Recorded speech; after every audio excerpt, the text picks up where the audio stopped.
আসসালামু আলাইকুম। প্রিয় দর্শক, অন্নমঞ্চের আলাপচারিতায় আপনাদের সকলকে আমন্ত্রণ জানাচ্ছি।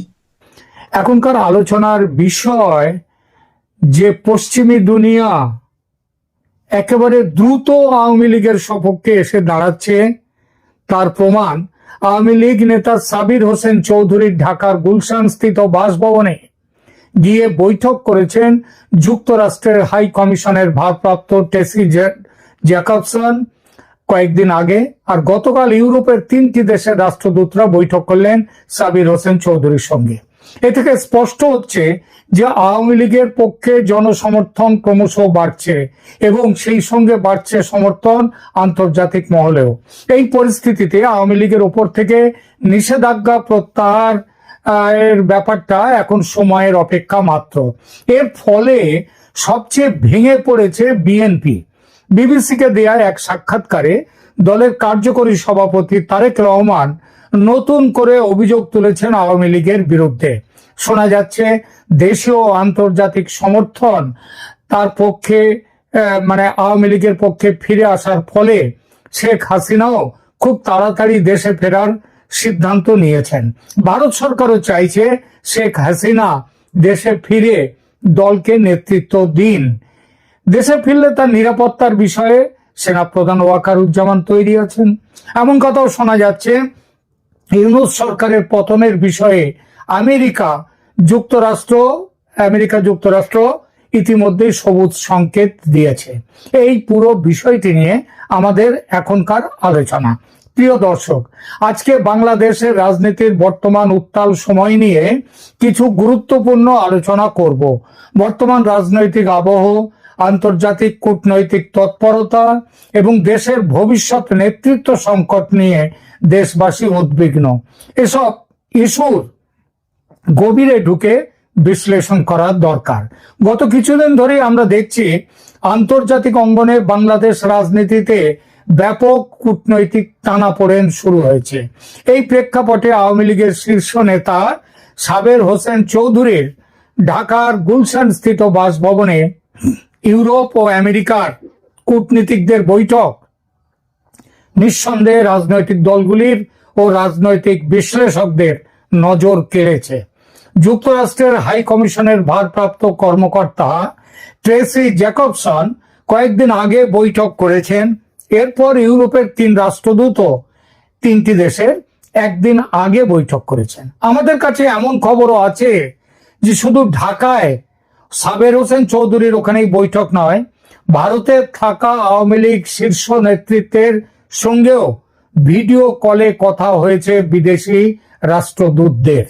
এসব কি কাকতালীয় নাকি সুপরিকল্পিত? এ নিয়ে মাঠে ঘাটে সর্বত্র নানান আলোচনা শুরু হয়েছে। বিশ্লেষকরা মনে করছেন আন্তর্জাতিক মহলে আওয়ামী লীগের সমর্থন দ্রুত বাড়ছে। সম্প্রতি বিভিন্ন পর্যায়ের পশ্চিমা রাষ্ট্রদূতদের সঙ্গে আওয়ামী লীগের ঘন ঘন বৈঠক, নিষেধাজ্ঞা প্রত্যাহারের বিষয়ে গোপন মহড়া ও আলোচনা সব মিলিয়ে সোচ্চার হয়ে উঠেছে আন্তর্জাতিক মহল। এর অনেকটাই গত বছর জুলাইতে যে ভুল তারা করেছেন, যে অন্যায় তারা করেছেন, সেই অন্যায় থেকে ভুল থেকে বেরিয়ে আসার চেষ্টাও। যুক্তরাষ্ট্র সমেত পশ্চিমা বিশ্ব আওয়ামী লীগের প্রতি তাদের দৃষ্টিভঙ্গি যে দ্রুত বদলাচ্ছে, অন্তত সাম্প্রতিক ঘটনা প্রবাহ তার সুস্পষ্ট ইঙ্গিত বহন করে। আওয়ামী লীগের উপর থেকে পশ্চিমা বিশ্ব নিষেধাজ্ঞা প্রত্যাহার করতে যে যাচ্ছে সেটা এখন আর গোপন নয়। কদিন আগে ইউনাইটেড নেশনস পর্যন্ত প্রকাশ্যে বিবৃতি দিয়েছে যে আওয়ামী লীগকে নিয়ে ভোট করতে হবে, আর সেটা করতে গেলে নির্বাচন ঘোষণার আগেই দলের উপর থেকে নিষেধাজ্ঞা প্রত্যাহার করতে হয়। আর এই প্রত্যাহারের চাপ এড়াতে ইউনূস সরকার দোহাই দিচ্ছে অপরাধ ট্রাইব্যুনালে শেখ হাসিনা এবং আওয়ামী লীগের নেতাদের বিচারের রায় বেরোনোর পর তারপর নিষেধাজ্ঞা প্রত্যাহারের প্রশ্নটি দেখা যাবে। তাড়াতাড়ি যাতে বিচার সম্পন্ন হয় সেটার জন্য জোর তদবির শুরু করে দিয়েছে সরকার। এমনও শোনা যাচ্ছে শুনানি সম্পূর্ণ হওয়ার আগেই রায় লেখার কাজ শুরু হয়ে গেছে তো বটেই, সেই রায় লেখার কাজ শেষের দিকে।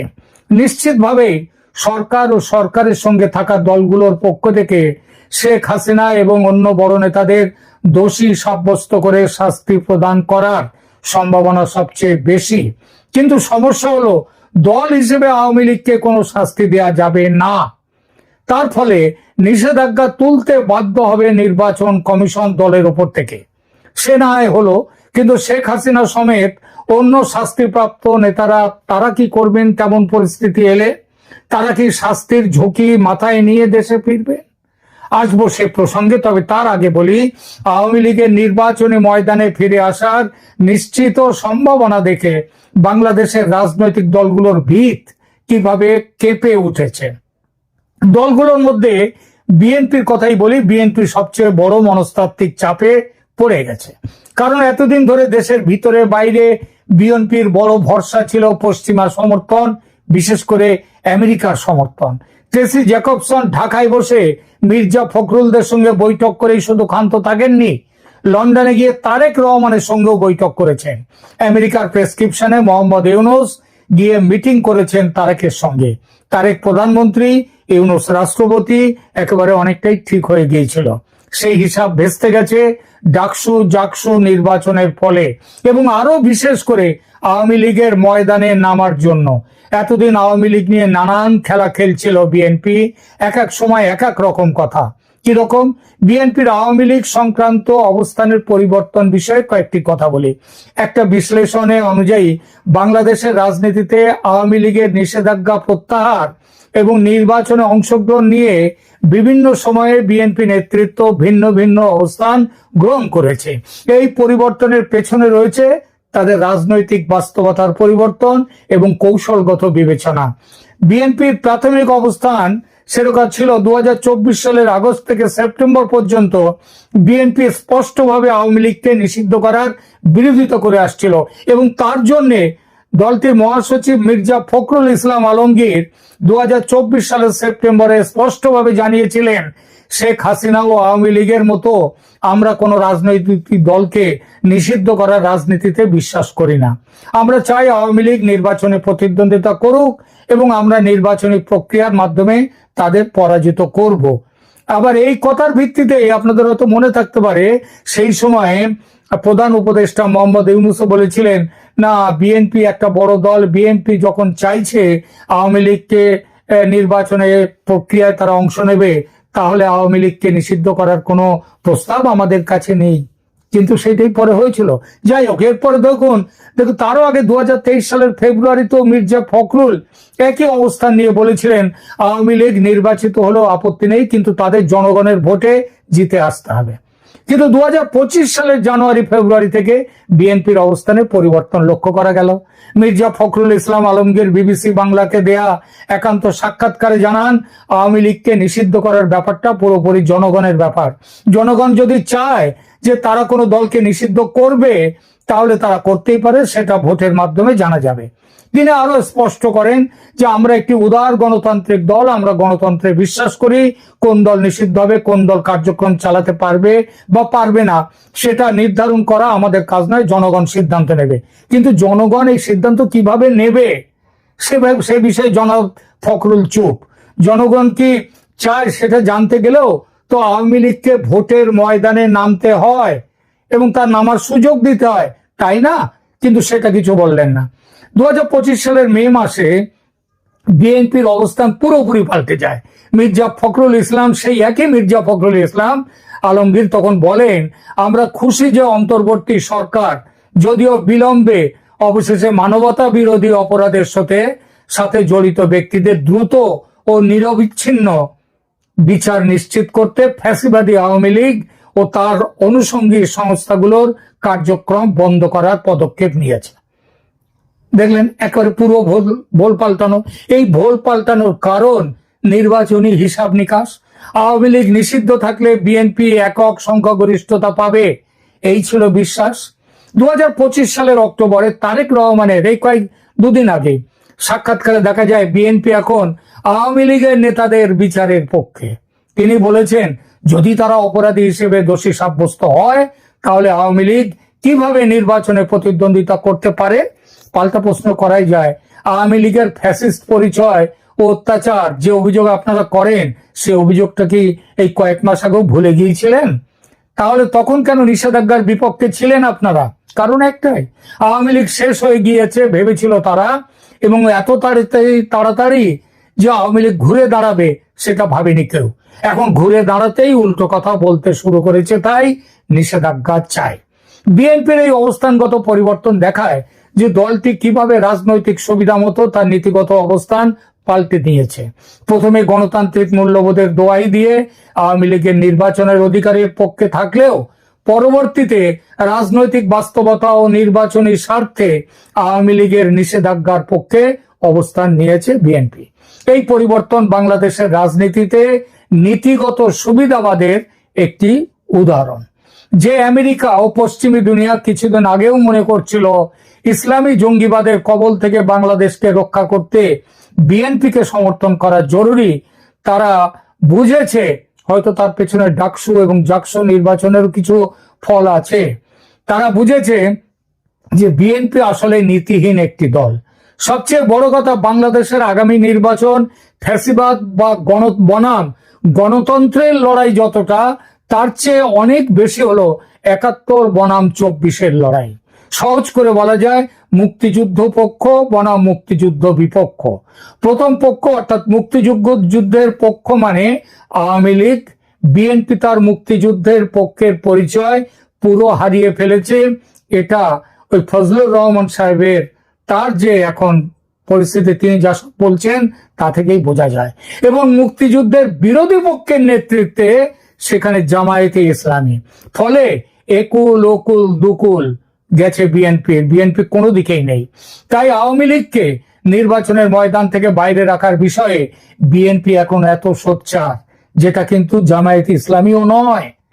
কিন্তু লাভ কিছু হবে না তাতে, কারণ স্রোতের বিপরীতে সাঁতার কাটার শক্তি ও সাহস কোনোটাই নেই বিএনপি।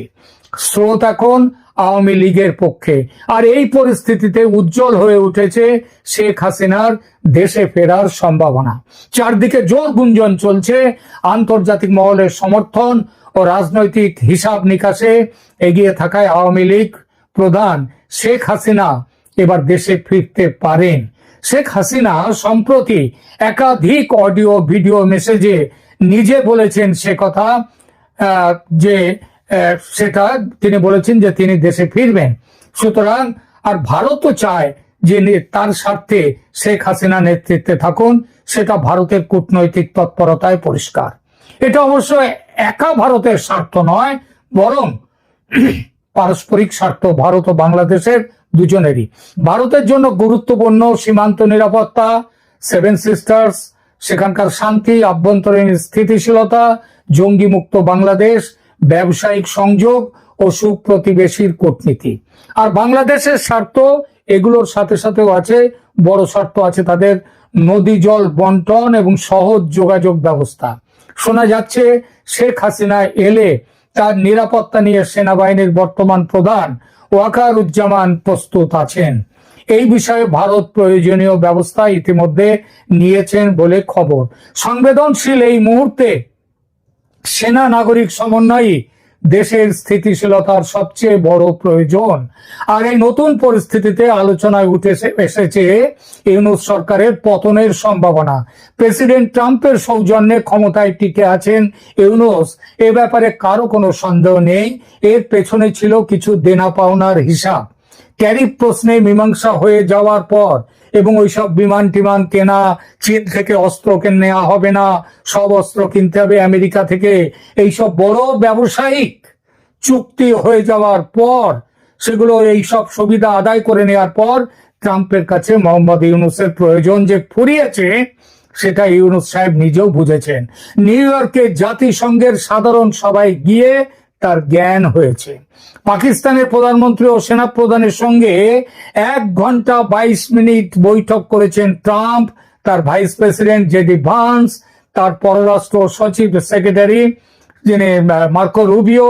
কিন্তু বহু চেষ্টার পরেও ট্রাম্প দূরে থাকুন, তার প্রশাসনের কোনো বড় কর্তার সঙ্গে বসার সুযোগ পাননি ডক্টর মোহাম্মদ ইউনূস। এই শীতল ব্যবহার সংকেত দেয় ইউনূসের প্রয়োজন ফুরিয়েছে আমেরিকার কাছে। খবর পাচ্ছি Tracy and Jacobson Awami League নেতাদের কাছে প্রস্তাব দিয়েছেন সমঝোতার। এবং আওয়ামী লীগ নাকি পুরো সমঝোতা না মানলেও বেশ কিছুটা মেনে নিয়েছেন এবং বেশ কিছু দাবি থেকে আমেরিকাও নেমে এসেছে, পিছিয়ে এসেছে। এখনো পুরো এটা সমঝোতা হয়নি, তবে কথাবার্তা চলছে। এই প্রস্তাবের বিশদ বিবরণ বাইরে আসেনি বটে, তবে আলোচনা যে হয়েছে ও হচ্ছে সেটা পরিষ্কার। আলোচনা চলছে ইউনূস সরকার, যাদের নেতৃত্বকে অনেকে পশ্চিমা সমর্থিত অন্তর্বর্তী ব্যবস্থা বলে মনে করেন, সেই ইউনূস সরকারের টিকে থাকা নিয়ে আমেরিকার সবুজ সংকেত কথাটি বারবার আসছে, অর্থাৎ ইউএস চাইছে না ইউনূস সরকার আর ক্ষমতায় থাক। ভারত ও আমেরিকার কাছে আওয়ামী লীগের পক্ষ থেকে বলে দেওয়া হয়েছে কোনো অবস্থাতেই ইউনূসের অধীনে নির্বাচন করা যাবে না। সে দাবি প্রাথমিকভাবে মেনেও নেওয়া হয়েছে আন্তর্জাতিক শক্তিগুলো। বাকি আছে সেই দাবি বাস্তবায়নের কাজ। সে কাজে যে দেরি হবে না বলাই বাহুল্য। যদিও আন্তর্জাতিক সমর্থনের বাস্তবতা অনেক জটিল, শুধু একক রাষ্ট্রের সিদ্ধান্তে রাজনীতির মোড় ঘুরে যায় না। তথাপি দেশের অভ্যন্তরীণ পরিস্থিতি, জাতীয় নিরাপত্তা এবং জনগণের প্রত্যাশাকে গুরুত্বের সঙ্গে বিবেচনা করে বলা যায়, বাংলাদেশ বিষয়ে সমস্ত আন্তর্জাতিক মহল এখন একমত যে অতি দ্রুত একটি কেয়ারটেকার সরকার গঠন করে তার অধীনে ফ্রি, ফেয়ার অ্যান্ড ইনক্লুসিভ ইলেকশনের মাধ্যমে ক্ষমতা যাক একটি নির্বাচিত সরকারের কাছে, যে সরকার গঠিত হবে মানুষের ইচ্ছা অনুযায়ী। এখনকার মতো এখানেই রাখছি।